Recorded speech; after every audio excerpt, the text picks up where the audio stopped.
Welcome back to the Are You Being Real show. I am sitting with the one and only Leslie Coutterand. Welcome to the show, Leslie. Thank you. I love how you say Coutterand. It's perfect. Did I get it right or not? No, it's the perfect right way with the little American accent. I love it. Me trying to do my best French Exotic. accent. No, I love it. American. You respected the name.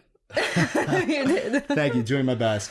For everyone tuning in, Leslie is absolutely incredible. I'm super inspired by you, Leslie. And Leslie is an activist. She is also a speaker and filmmaker, and she's got some incredible projects. Also a multi-time TEDx speaker as well. So thrilled to have you on the show. We've been this one's been coming down the pipeline for a long time. So excited to have you here. So the way that I've been opening up these episodes is by inviting the guests to invite us in to your heart, to your realness, to your life, to share a story of maybe when your authenticity was challenged or a struggle that you faced. So I'm just going to pass the baton over to you to tell an awesome story. So a story about authenticity where I'm being challenged. I would say every single day right now with my latest project. So I'm working on this documentary, and I think I mentioned it before to you once when we were like talking and walking in the street under the sun of California. I'm trying to build this big project with my co-director and co-producer Marine Billet in France, and we need a lot of funding and everything. And we did find some money. And at some point with our project, which is about love and its impact around the world, we had to face one thing: are we accepting the money by coming from companies who are not aligned with our vision and the documentary we're trying to produce, or are we saying no, and then we might have to spend 2 more years to raise the money?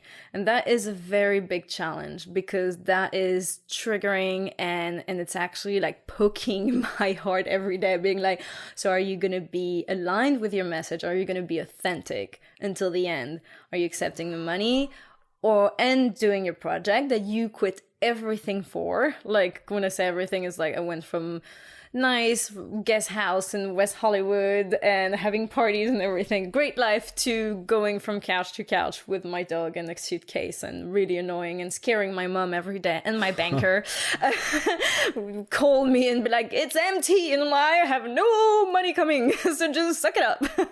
So it's like, am I keeping doing this and say no to the money, but we stay aligned, or are we saying yes and we produce the movie? But then if we produce it, then we're missing the essence and the authenticity behind it. So how can we bring a vision and share a message and tell people and try to inspire them to change and imagine a different world if we're playing by the rule of the old world? So that is my authenticity challenge right now. Wow. Thank you for sharing something that's so real for you right now. Yeah. I think the easy thing to do and to share, which a lot of our guests do, is they'll share something that they've already worked their way through versus a current challenge of authenticity. So thank you for bringing that. And I can only imagine putting myself in your shoes, where I'm imagining, since you're a human being, you want to create your movie, you want to be able to change lives with it, and you want it to happen as soon as possible. Because A, you want to share it with the world, but B, every second, you go through the ups and downs of the journey, and perhaps the not getting the money might put the whole project into doubt. So I imagine you're constantly grappling with that, while at the same time your integrity is being tested. So I think it's so brave of you, and I can certainly understand that, because I think the low-hanging fruit is just to raise your hand and take the money from anyone who would give it to you. And it's hard in this world where everything is being ruled by money. You cannot do or create if you don't have the money to do it, which is very hard. And I think proving the world we can do something else is important. And also trying to be also authentic and trying to be, no, this is my idea and my vision, and I'm not gonna pay attention to what people think. Like, a lot of friends, my family, people in the business have been asking us, so what's going on? Yeah. Where are you at in the project? And we're like, well, we are working our ass off, behind the curtains that, like every project, we don't see what's happening behind. It's like an iceberg. But also, yes, it takes more time and we have to find out new ways to do it because we really want to respect the project. That's so cool. And you're also risking it all to go for this project. So everyone who's tuning in is probably like, what the hell is this project? So it's so cool. It's world changing. It's such a big vision. And I think people understand why you are being like, sticking to your, to your heart and your guns on this one in terms of who the right financial partners are. So tell us a little bit about the project. So it's a documentary about love and its impact around the world. And with Marine and my friend with who I work in France, we are trying to see how the way we feel impacts our actions and our choices, and then therefore how it impacts the society, how it impacts our relationships, ecology, our connection to nature and the world. So it really kind of like takes everything in perspective, because it always comes from the way we feel, and our emotions is at the foundation of everything we do. So it's kind of like showing what's going on in the world right now, presenting inspirations and solutions, and really showing this is what is possible when we connect to our own deep core humanity, which is love. I think, or it's I love, therefore I am. Yeah. Right. I love, therefore I am. It's such a powerful title.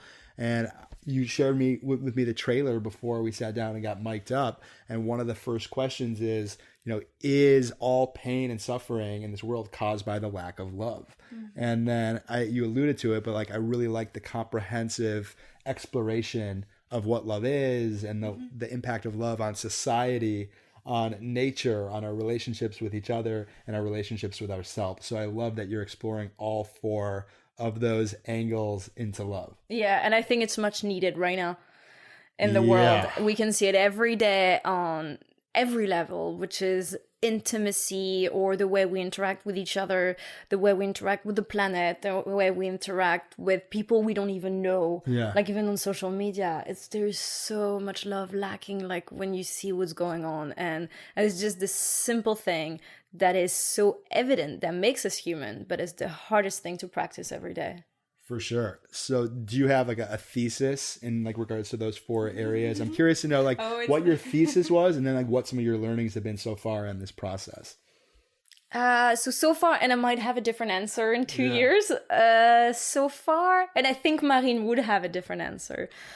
From my point of view, I think love before was more into giving, kind of like making an effort, or like trying to, I don't know how to explain it. It was like an active thing. As now, for me, love, like deep universal love, is more an act of surrendering.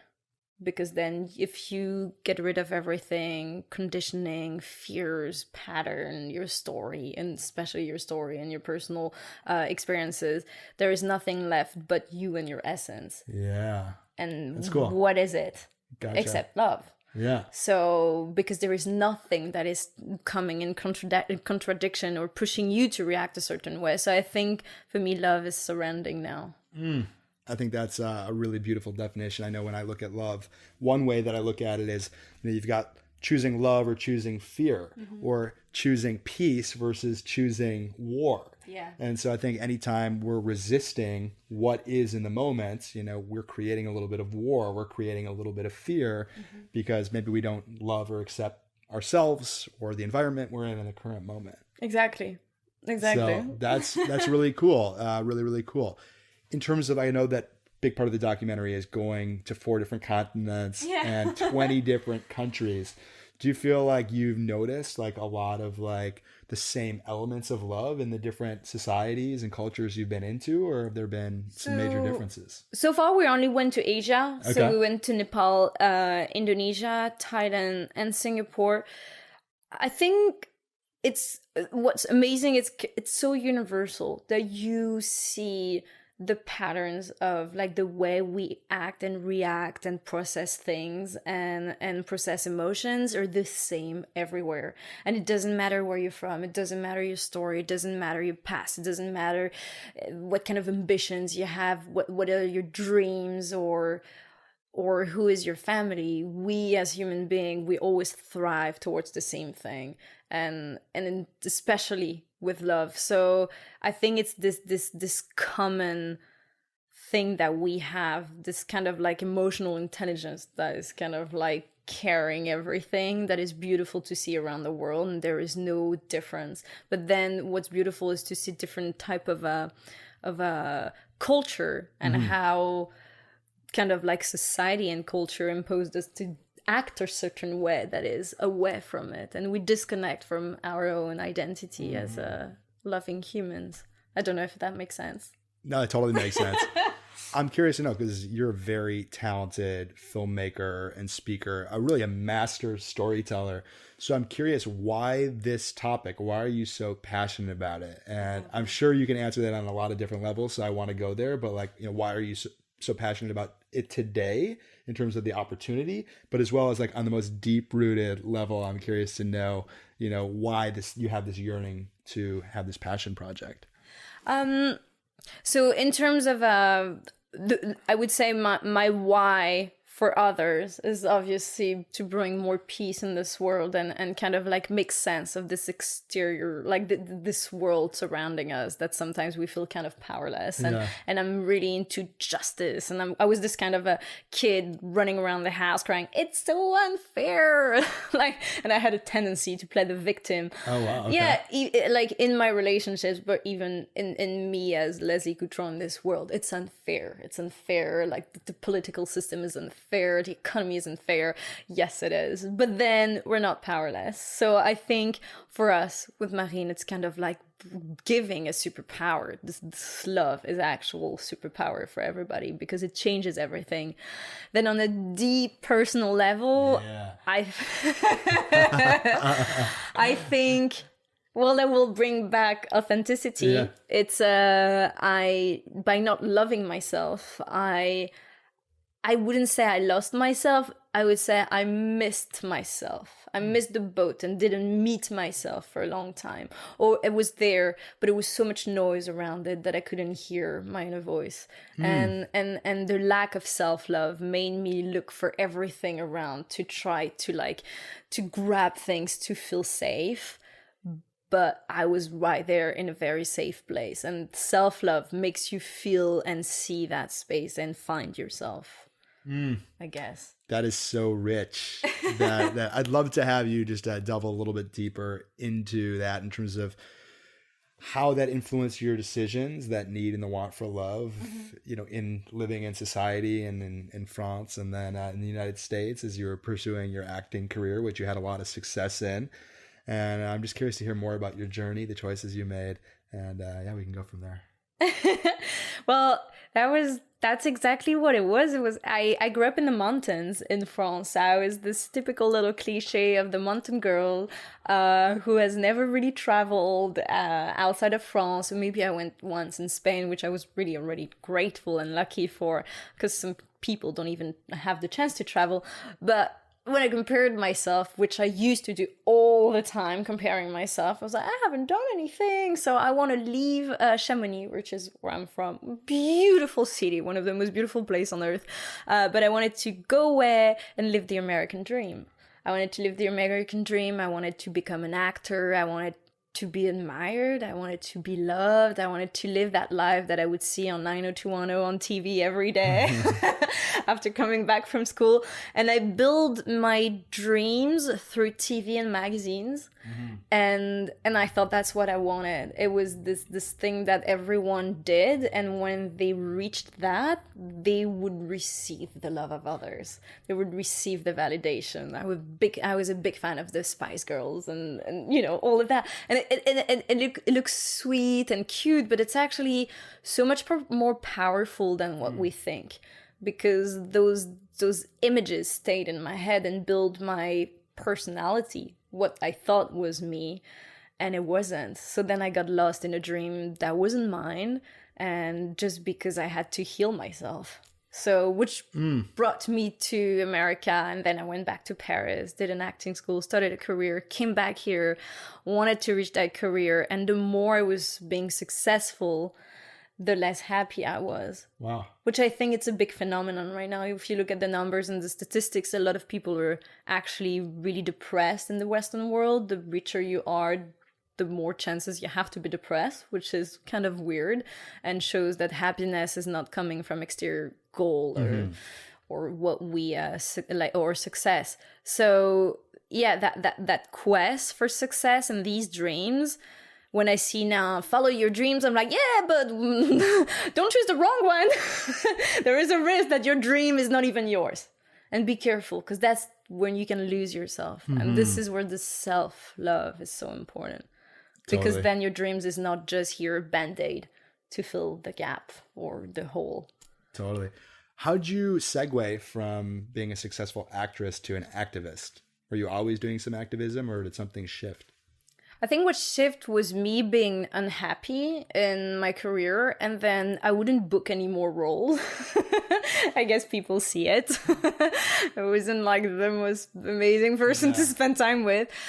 And then it all kind of like added the situation. I was in a really bad relationship, hit rock bottom.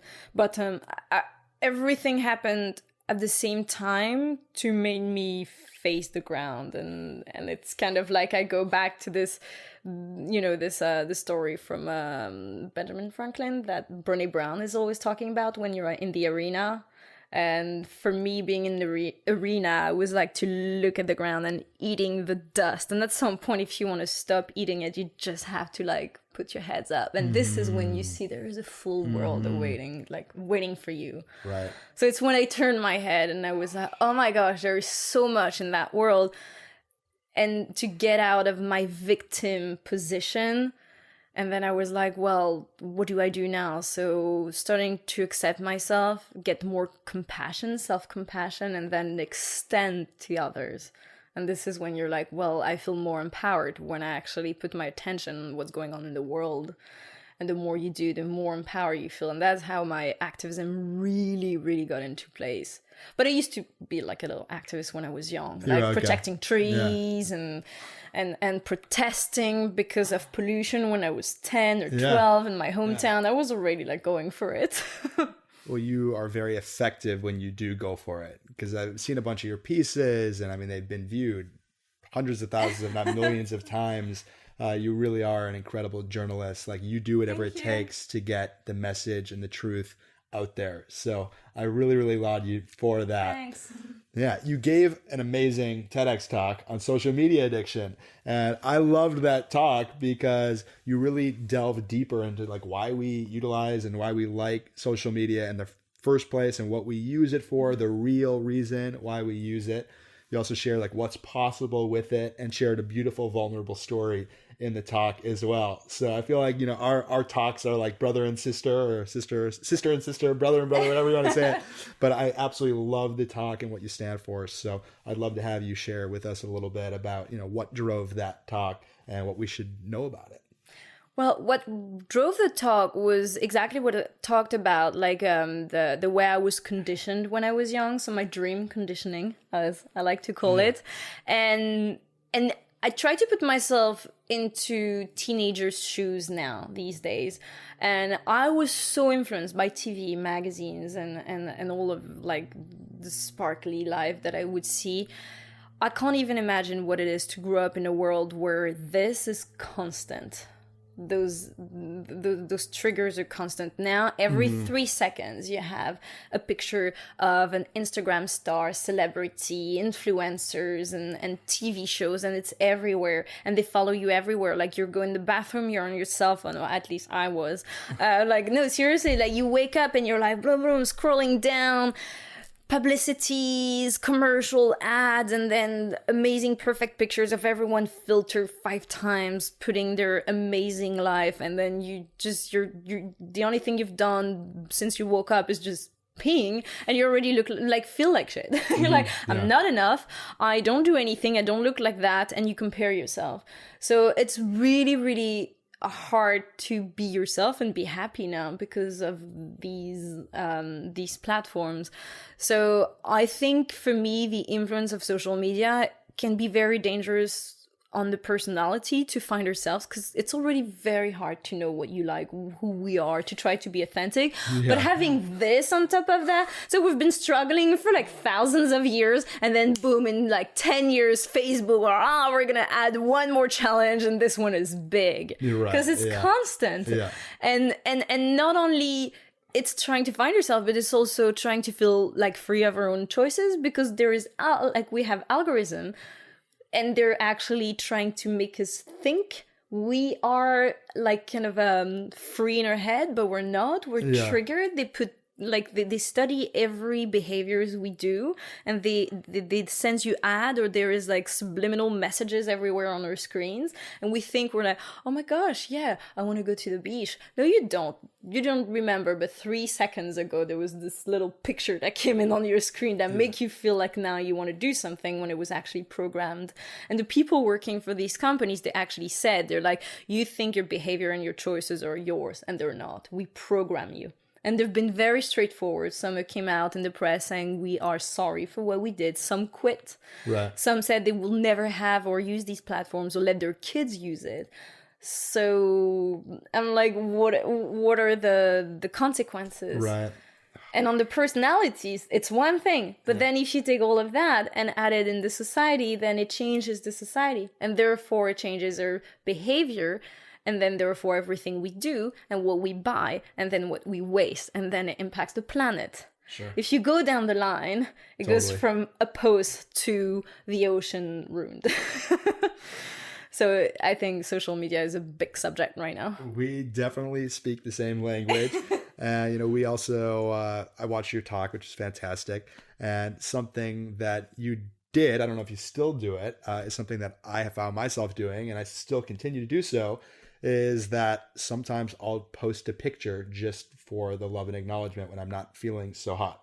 Yeah. And like, it's whether or not the picture is authentic. Maybe it's even an old picture that I'm posting, but like I'm doing it just to get the validation, just so maybe to spark some conversations and to feel like, I found, my community and that I'm loved. And so that was something that was real for me. So that resonated definitely when you gave your talk. I'm curious to know, having this level of awareness, has that shifted the way that you use social media? Yeah, my social media usage is completely unauthentic. It's completely programmed, thought through, controlled. I know what I post, I know what I say, I know why I'm doing it. And I think I almost want to put in the biography, like this is a platform that I use to spread my message. Right, okay. Don't take it for it's like, this is my vision, and everything is I'm putting an intention. It's not this thing like, it's like, oh, this is what I see now. No, I always post a few days after, but I do it consciously. And I think the risk of social media is to think that it's authentic, is to think that it's this natural thing of like living in the moment. No, when you wake up, #woke up like that, you don't look like this, trust me. And I think that different, that people don't forget, and I used to forget that everyone is the same. We try to find the best picture, the best location, we tag the location, but if we do it to feel better and get validation, it's very dangerous. If we do it to spread messages, create a community, and try to make change, it's a different thing. And I think it's not about being pro or con social media. It's not about, is social media dangerous? Is it a good thing? It's not even a question. It's there. Live with it. Now, how you use it and why, I think is the most important thing. So you're not advocating for getting off of the social media altogether? No, I do advocate for prevention for kids. And I think governments should actually be involved, because at that point, kids can't buy alcohol or tobacco, so why can they use social media nonstop? Kids are actually under the influence of media for more than 9 hours per day. 9 hours per day. Some people don't even stay awake that amount of time during day. Especially when you're a teenager. You think you sleep 14 hours because you're really tired. Under the influence of media. That's 9 hours per day. It's a huge concept. amount, and they're constantly connected in some way. If it's not by WhatsApp or Snapchat or messages, Always. So I think prevention is a big thing.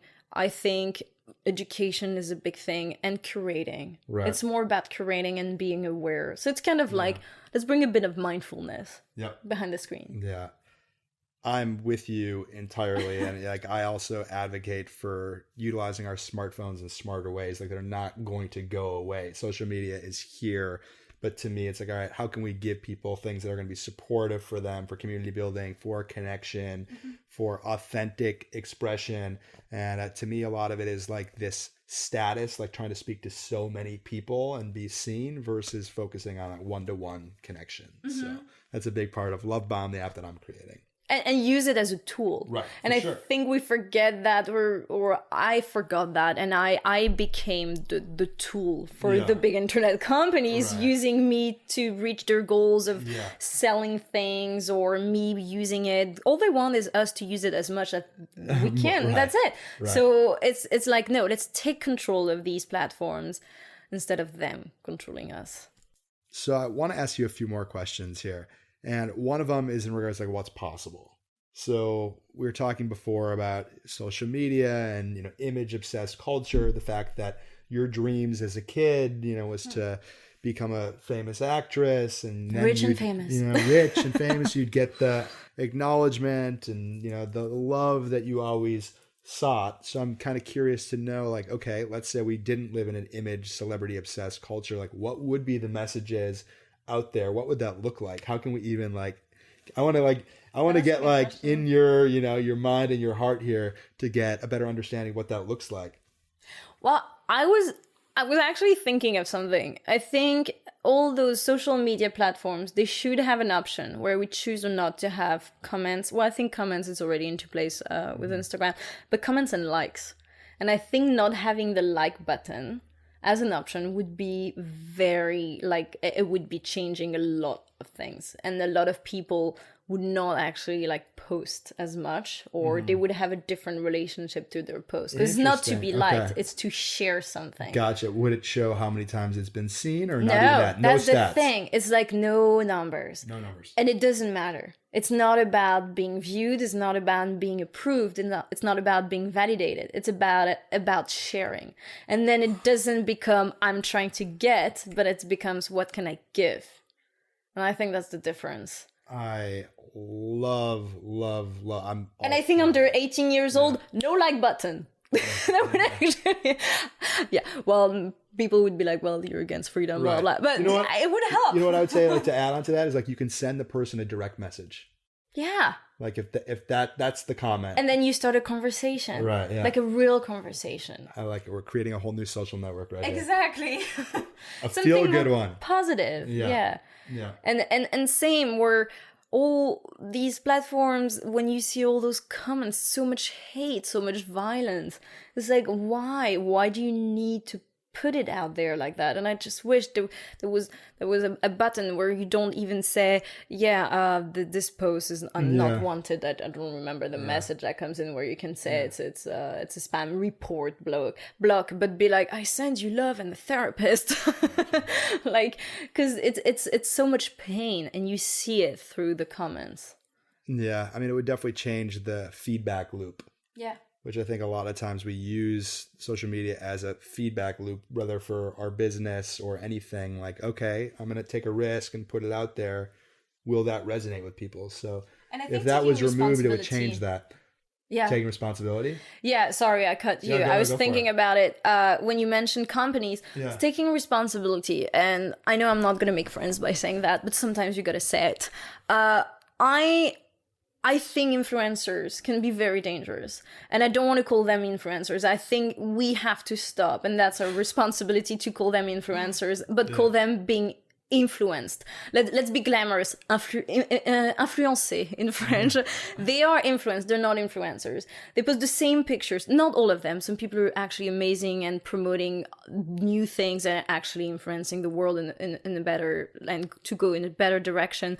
But most influencers are somehow a lot of women, which I think says a lot about society and the pressure we put on women to look a certain way and behave a certain way.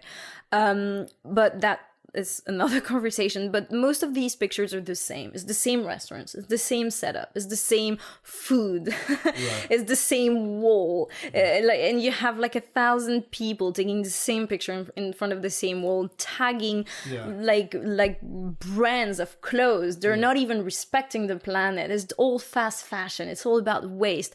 And all these people are building their career on becoming a product. All they do is selling products of other companies they don't, if you actually dig, don't even believe in. It's all about either being seen, approved, or making cash. And I think that's the responsibility. Is it what you want to put out there in this world? We're at a turning point.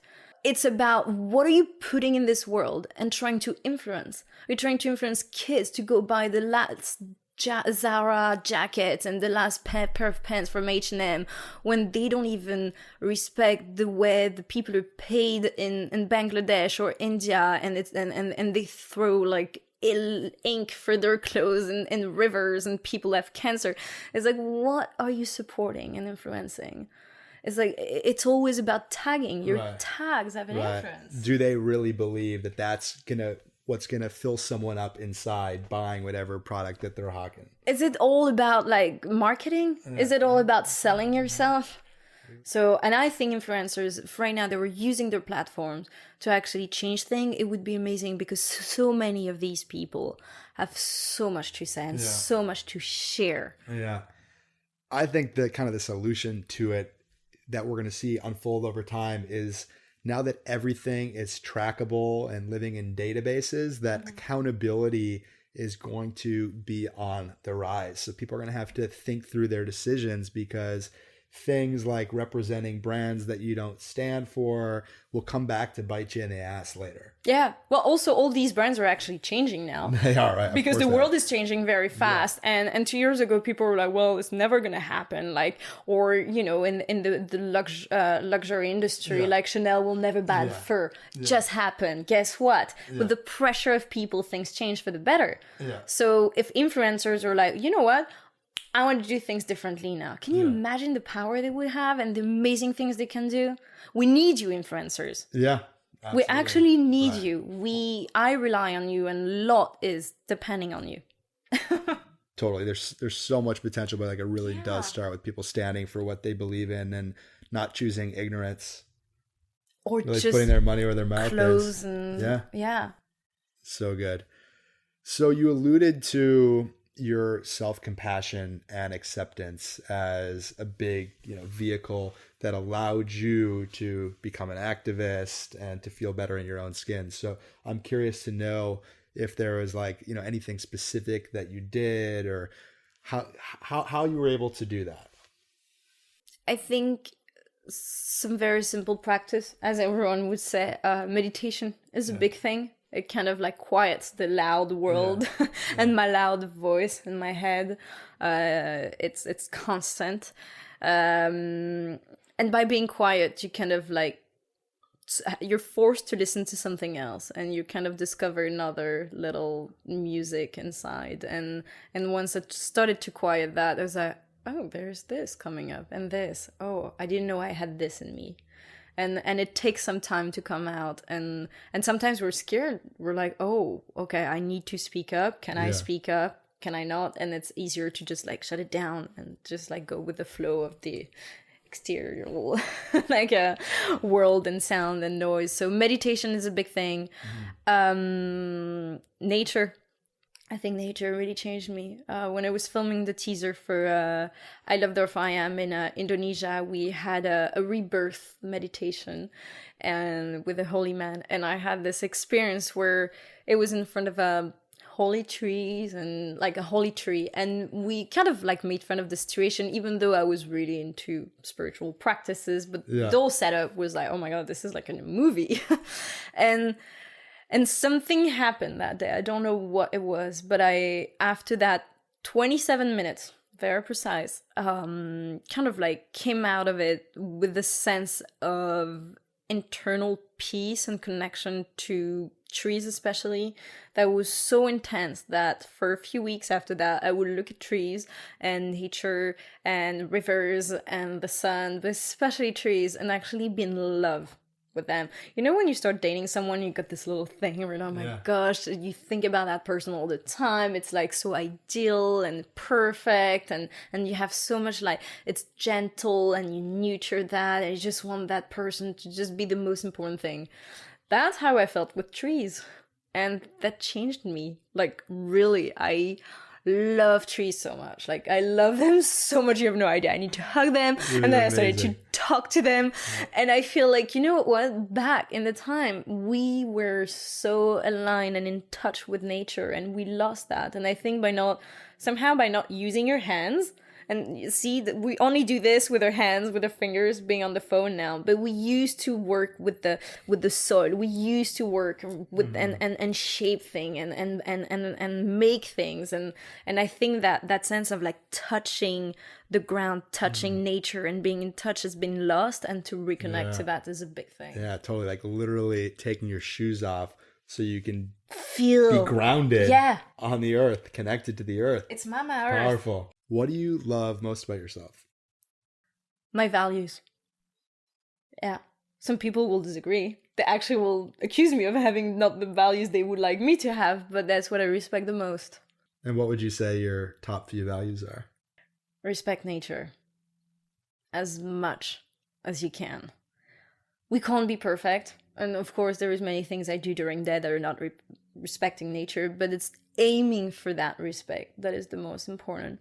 Don't give up on your values to fit in, ever. Don't quiet yourself to fit in, ever. And I would say try to think if your pleasure, your personal pleasure, is more important than the collective need. I think that's the most important, which is a very tough one. And I realized the most unhappy I am and fearful and sad. And like, as soon as I start suffering and I feel abandoned or whatever is happening in my life, I will go back to these pleasures. I will go back to, well, why would I do an effort? Why would I do this? And then I will lose, like, my values became less important. So I think that's why I really love myself, because these values became the core of my personality. Yeah. Or at least I try. It's not easy every day. Someday I suck at it. I appreciate your honesty and that it's a practice. Yeah. Kind of to follow up with that, can I ask you a tough question? Yeah. In episode 200 of the show, I shared one of my favorite quotes, which was Carl Jung, the psychologist, who said, "The privilege of a lifetime is to become who you truly are." Mm-hmm. So my question is, where do you feel like you are on that journey? You feel like you're there? And if not, what do you like? What needs to change, or how do you need to grow to become who you truly are? Well, first, I think it's a great quote, especially in these days, with the social media conditioning that is constantly trying to change us. I don't know. I would like to say I'm halfway there. Some days I would be like, poof, totally 90%. In reality, I think I'm only like 30% there. Wow. Okay. No, I think there is, because I still feel triggered. I still feel like anger sometimes, and it turns into sadness very easily. Like something would happen, or the world. I'm very obsessed with politics, and as soon as something happens and my boyfriend sees me, and I'm like, but you don't understand, and this, and I feel like I'm not even halfway there. I wouldn't react like that. If I was really at peace with myself, I would handle this in a more kind and gentle way. And I think there is a full world that I haven't discovered about me, and then possibilities where I can like turn that anger into something way more positive. Is there any like big lifelong goal that you're determined to go after or achieve that you haven't talked about or told anyone? Well, I don't know, or just like it doesn't have to be something you've never talked about or shared with anyone, but I'm just curious, is like, because you said you were 30% of the way there, so I'm kind of curious to know like what would even be possible at 100. You're already kicking ass and making a big difference in this world. I think do more, and sometimes I resist to things. I do things maybe slower than I should, or I don't dare saying, like, I think sometimes I doubt that people are not ready, and I'm scared that sometimes I won't be heard in what I do. And my Reiki master told me once, she was like, don't focus on the people who are not ready to listen to you, but put your attention to the one who are waiting to hear you. And I think that's the most important. So, and there is a lot of things that I have in mind, and for long-term, not goals, long-term, not creation, but like direction of my work. And I think to be more, not efficient, because I really don't like that word, but more impactful.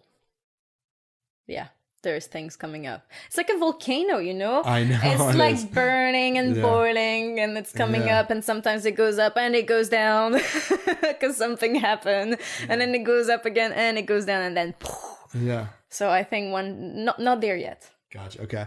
And to kind of wrap this portion of the interview, what are surefire things that always bring you joy? Food. Definitely trees. Oh my gosh, trees. Somehow a lot that has to do with India brings me so much joy. Indian music, like traditional Indian music, oh my gosh, my heart beats, and then I got like little like tingles in my hand, and then I can have like tears coming up, and I'm like, oh my gosh, and the sitar and this whole thing, I can't explain it. So Indian music, and to be honest, meditation, like true deep meditation, there is nowhere else where you feel that joy and that peace. Yeah, that peace is sort of joy. Yeah. Beautiful. So Leslie, what can we do to support you? Think about your values. Turn them into action. That would bring me joy. Think about bigger, not bigger in the sense of we're selfish. No, bigger in the sense of imagine all the possibilities. That would actually help me, to be honest, because anything I do is towards that. So if we all do it, then I don't have much to do. Yeah, I think that's the most important. And then if you really want to know more, you can go on my website and discover my work and discover the documentary that I'm doing with Marine. I cannot wait to see it come to life. Yeah. It's like it's a child that we're like we're carrying right now. Well, I laud your patience, because I think it's going to really pay off, and you're going to be proud and glad you did.